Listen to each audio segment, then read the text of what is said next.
A lot is happening in the constituency of Oropouche East, and I want to thank Dr. Moonilal for taking time out. Pleasant good evening, sir. Good evening, Mikey, and to all those in the studio and your listeners. Thank you so much. And the viewers, of course, we are on And your television. viewers. Yes, indeed.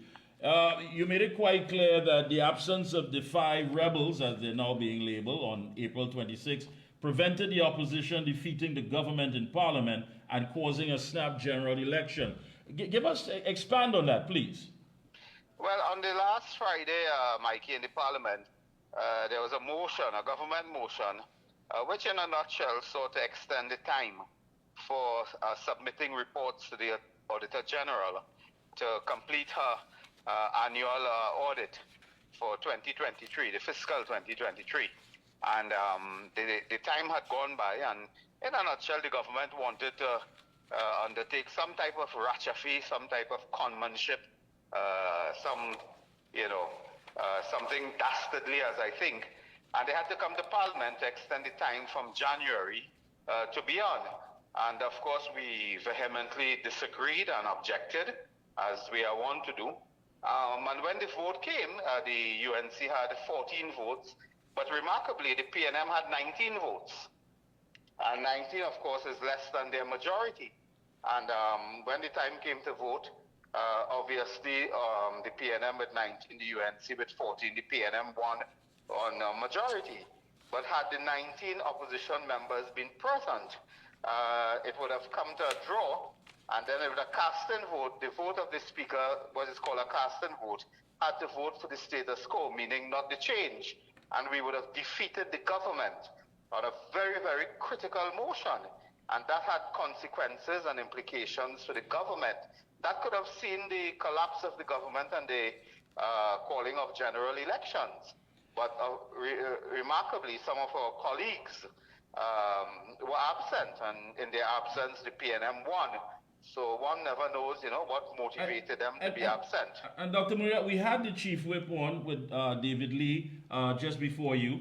And one of the things we looked at was the press release from Mr. Charles today that said that the chief whip sets the tone and indicates the importance attached to bills being debated. But the fact of the matter is that last Friday was a private members' day when the opposition business takes priority.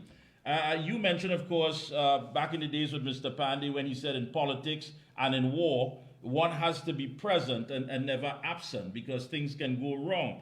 Was this more than just seeing an opportunity by the government to take advantage of? I mean, the tone itself on a private members' day should have been enough for everyone to understand the importance of what had to be done, and especially Mikey, let me begin by saying that Parliament is sacrosanct. When you are elected as a member of Parliament in the Lower House, you have a duty to be in Parliament. That is a sacred duty. In fact, I tell all my colleagues when I was leader of government business, I told colleagues who included ministers, I told my colleagues, I said, you must make no plan, no engagement, no function, whether it's family, personal, business, no plans on a Friday when we are meeting. Our colleagues has a duty to be in Parliament. The people who voted for the United National Congress and the candidates duly nominated by the UNC, they voted for you to be in Parliament. They didn't vote for you to attend a funeral. They didn't vote for you to attend a wedding. They didn't vote for you to attend a family engagement or some personal matter. They voted for you to represent them in the Parliament. And that is your first duty. It is your first port of call. And when colleagues could not be there, is irrelevant, because, to argue that it was private members' day and not government day, and so that's irrelevant. The PNM is in charge, they're in power, they're in office, they can do any damn thing they want. They can do anything they want. You must be vigilant and be present. And as I've said before, I learned politics, that those who are absent in politics or in war, they are always wrong. You cannot be right if you are absent, and these colleagues who are absent, they undermine their party. They undermined our struggle, and we could have defeated the government and forced a general election had it not been for their absenteeism, their abdication of duty. And many of them may have leadership, ambitions and so on.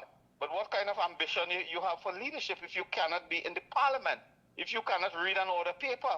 There was a supplemental order paper that advanced this motion you have to be in Parliament.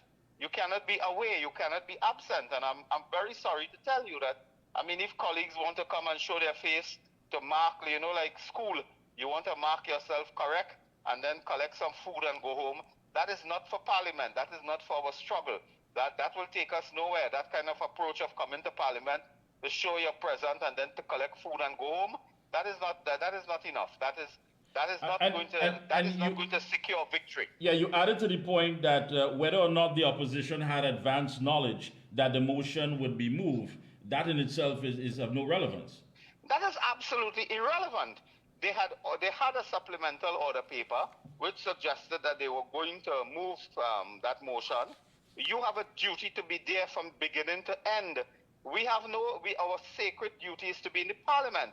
And within recent time, I must tell you, regrettably, as someone with much more experience, we have had colleagues, you know, indicating on a Friday or on a Parliament day, they have another engagement, they have something to do, they have a funeral, they have a family engagement, they have a constituency engagement. All of that is irrelevant to your presence in Parliament. You have to be present because the PNM can do anything they want. And this is not the first time they have dealt with government business on Private Members' Day. I want to remind you, your viewers and your listeners, that the PNM had dealt with government business on Private Members' Day before. So we were alerted to what they could do. And our colleagues, sought to be absent. They were absent and they were missing. And I mean, what leadership can you provide if you are absent, if you are not in the Gayelle, if you are not in the ring? Yeah. How do you fight if you're not in the ring? Now, in your view, as a senior politician, well experienced, I mean, for those of us on the outside looking in who's trying to make sense of all of this and saying, listen, we're talking about the fact that babies are dying, that was debating, the fact that $2.6 billion cannot be accounted for, and why is that being overshadowed by the behavior of some who believe that they may be bigger than what they need to serve? Well, what is happening here is that a few people who themselves, I believe, have never really made any great contribution to our struggle, our party, our parliamentary campaign either. They have not made any contribution. Are enjoying some limelight and some media because, as you know, Mike, the PNM will embrace them. The PNM will give them coverage. In fact, today, PNM voices are more concerned with the UNC than the PNM. The PNM stations and reporters are all concerned with the UNC, not the PNM, because they see an opportunity to use this to divide and undermine. But I'm saying that we are united, we are stronger than ever. We had a great turnout on Sunday at the Interfaith Service and Awards ceremony. We were so happy that our stalwarts got their awards and were very happy with their families and so on. On Saturday, may I remind you, we have our South Base regional coordinator having a family day at the South Ranch in the constituency of Oropouche East. We expect thousands of persons on Saturday for a true UNC event. So we are on the move. I think the PNM understands that they have to undermine us by using those within our ranks to undermine us. Yeah. And this is the sad reality. You also mentioned, before you go, you also mentioned as former housing minister. Of housing, I have met personally with several persons who have been served eviction notice and so on. All of these people wish that they can pay, but the many are unemployed and unemployed for years, and they cannot pay, and the HDC is asking for unreasonable sums. Imagine somebody unemployed from 2016. You're asking them to pay $12,000, while the HDC has presided over this massive scandal and corruption at the Terrestrial Housing Estate, where $100 million was corrupted away. $100 million was squandered, and they have to demolish housing units now to the tune of $100 million. And they are throwing out people who they want to pay $12,000. Yeah.